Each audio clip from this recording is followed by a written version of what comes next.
రెడ్డి హయాంలో రాజశేఖర రెడ్డిది మోసింది. ఆ తర్వాత కొడుకు మళ్ళీ పార్టీ పెడితే కొడుకు జెండా మోసింది, కండువాలు వేసుకుంది. ఇట్లా ఎన్ని జెండాలు అవకాశం ఇస్తే పక్క రాష్ట్రంలోకి కూడా పోయి ట్రై చేసింది, ప్రయత్నించింది, అక్కడ కుదరలేదు, మళ్ళీ వచ్చి జగనన్ననే పొగుడుతూ ఉంది.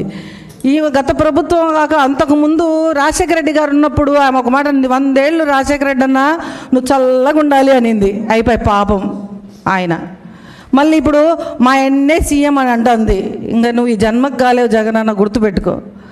నీకు ఫస్ట్ నేను అడిగే విన్నపం మొదటగా జగనన్నకు కూడా చెప్తాను, జగనన్న ఈమెను ముందు పార్టీలోంచి తీసేయండి, లేకపోతే మీకు ఉండే పరువు కూడా పోతుంది, మిమ్మల్ని పట్టించుకునే దిక్కు కూడా ఉండరు. ఇట్లాగే మాట్లాడుతుంటే 11 సీట్లు కాదు, ఈసారి 11 కాదు కదా, 1 కూడా రాదు. ఈ రోజా నగరిలో తప్ప కొండ మీదకే ఎక్కువ సార్లు వచ్చిందని అక్కడ ప్రజలు అంటున్నారు.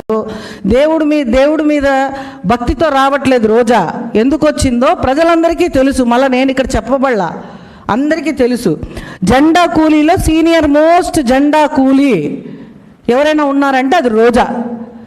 నువ్వు కదా రోజా జెండా కూలీ. మేమెప్పుడు మమ్మల్ని పవన్ కళ్యాణ్ గారు మమ్మల్ని ఎప్పుడు జెండాలు ఆ జెండా మోయండి ఈ జెండా మోయండి అని ఎవ్వరికీ చెప్పలేదు. ఎవరిని మీరు ఈ పని చేయండి ఆ పని చేయండి అని చెప్పలేదు.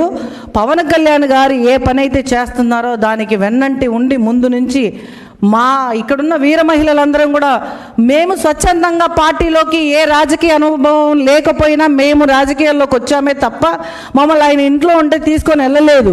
నీలాగా అవకాశానికి ఒక పార్టీ, ఇంకొక అవసరం తీరాక ఇంకొక పార్టీ, నువ్వు చంద్రబాబు నాయుడు గారు మహావీరుడు ధీరుడు అని పొగిడి ఆ రోజు జగన్మోహన్ రెడ్డిని ఎన్ని తిట్టావో అందరూ విన్నారు.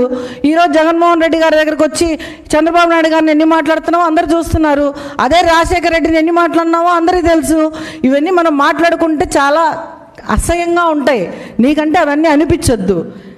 కాబట్టి నోరు అదుపులో పెట్టుకోవాలి, ఒళ్ళు నోరు అదుపులో పెట్టుకోవాలి. మొన్న ఈ మధ్య కాంట్రవర్సీ అయింది.